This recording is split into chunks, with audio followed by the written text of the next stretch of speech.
guys, welcome to Inside the NFL Today. My name is Damon, and we're covering day 4 of the Combine today, which was defensive back groups. And I want to start out with a statement and really say, in my opinion, this was the best skill position group out of all the other skill positions in this one that is going to be in the upcoming draft.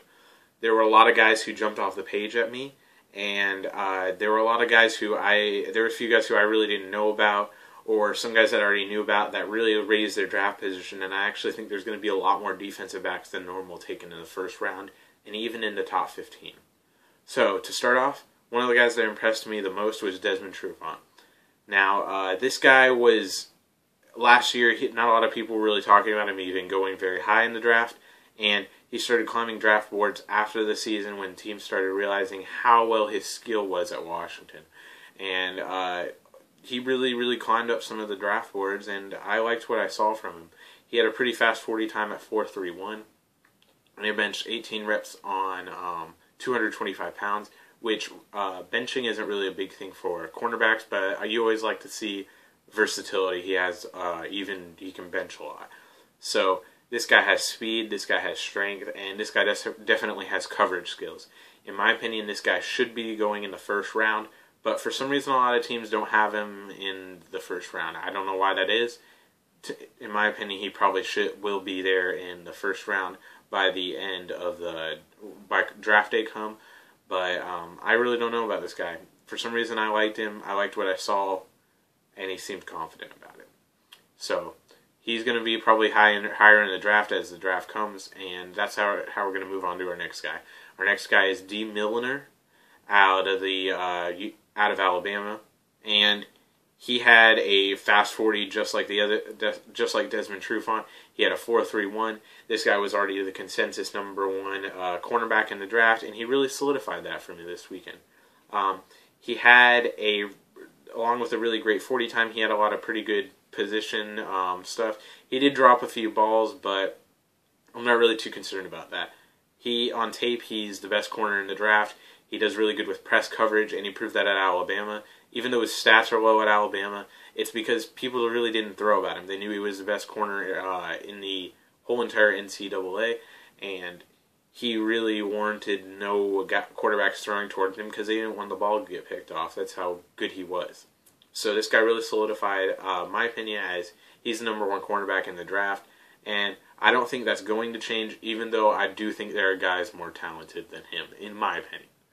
So that moves me on to my next guy, who has a huge amount of talent, Tyrann Mathieu. So I'm going to take all his measurables and put them to the side because I really don't want to talk about his measurables. What I want to talk about is his pro day. His combine. He had an amazing combine. He caught a lot of balls that were hard to catch. He had some really good movement. I saw a lot of what I liked out of him. He had a fast 40 time, and you know what? This guy really improved to me this weekend. Before today, in my opinion, if I was a general manager, I would never draft a guy who had previously had drug problems. I do not like guys with problems. I don't like them on my team. I think they just cause more problems on your team, and a lot of the guys don't end up improving. Tyrann Mathieu really sold me his stock this weekend. In interviews with Deion Sanders and Tyrann Mathieu, he talked about his marijuana problems and really proved to me that he's over that stuff. He seemed like he was matured and a changed person, and he really seemed like that was in his past, and he knows that he made a mistake, and he knows it was a big mistake, and he knows he's changed his life forever. So this guy really showed that he matured, and he's going to step it up in the NFL, and I don't think he's going to have any more problems. What teams are going to be looking at if they do draft this guy, I could see him going in the first round because he does have that talent, but he could go anywhere from high in the first round to late in the third round. It will really depend on what all the teams think together on his pick. So I like this guy a lot. I don't know where he'll go. I think he should go first round. What I'm going to be looking for his first and second season is that he has no problems. Mike May talked about this on NFL Channel during the Combine. You really look for a guy who has problems to not have problems year 1 and year 2 to really prove to you that he's over with his problems. And by problems, having no problems, I mean he can't have any reports of staying out late, breaking team rules. He can't do anything. He basically has to be quiet outside of on the field stuff, and he has to really prove to us that he's over with his problems. So that moves me on to my fourth guy, Brandon McGee, out of University of Miami. So this guy really jumped onto my radar this weekend. He wasn't even on my draft board, quite honestly. I hadn't heard much about him. I think I'd heard his name like once before this, but at the Combine I got to see what he's made of. He had a solid everything. He had a solid 40 time.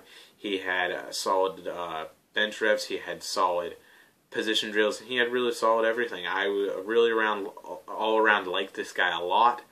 And in my opinion, he really elevated his stock. Now, this isn't a guy you're going to see drafted in the first, probably, and not even the second round. But in my opinion, he could be one of those sleeper guys who ends up becoming a really great guy in the NFL.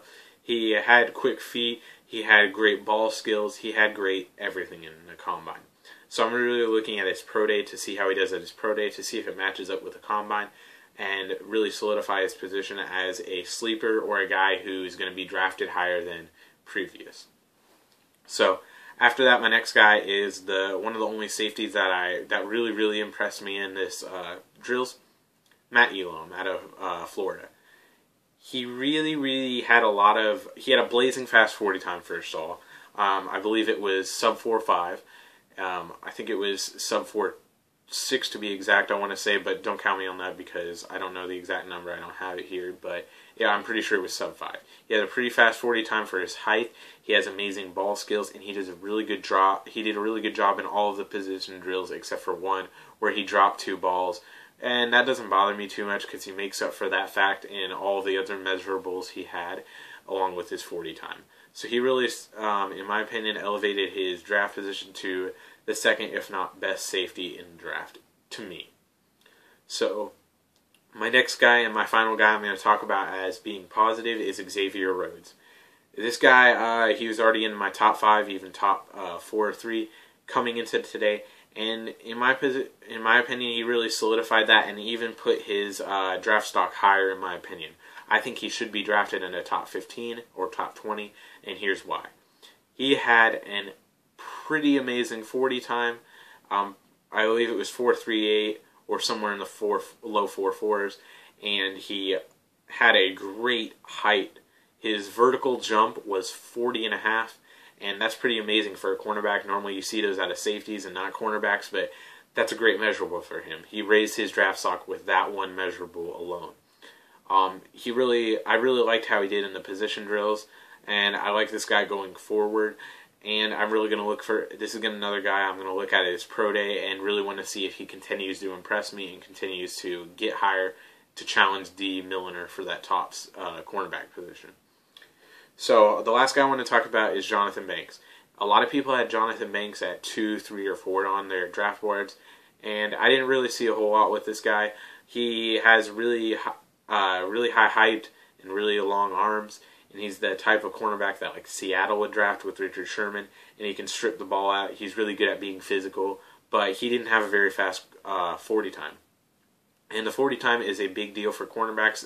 It's probably the biggest deal for cornerbacks, even more so than wide receivers, because it's the one measurable you can really look at and say this is going to contribute to how this guy does in the NFL. You have to have a sub 7 to be even considered in the top 2 rounds, probably for the most part, and you have to have a sub 6 to probably be considered for the top round. So I really looked at this guy, and he had a very slow 40 time.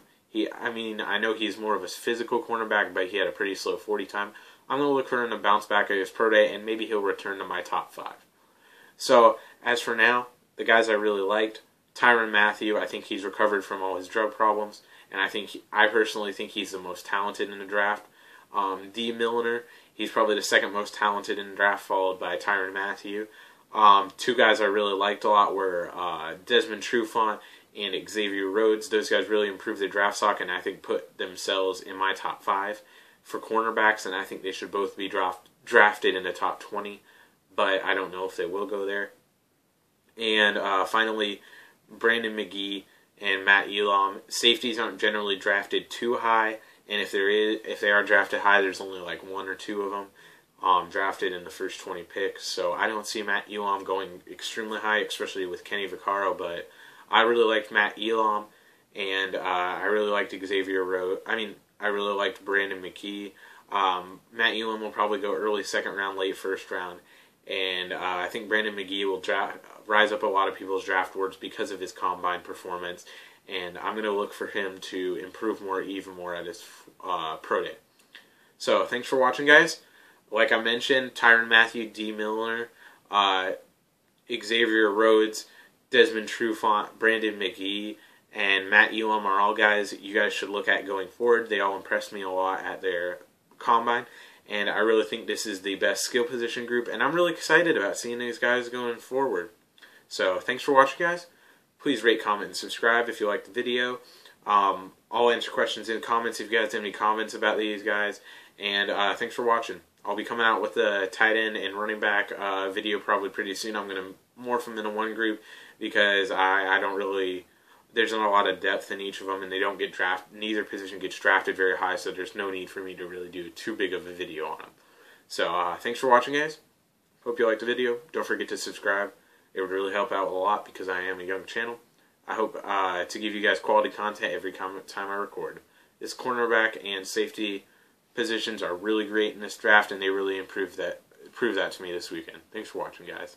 See you later.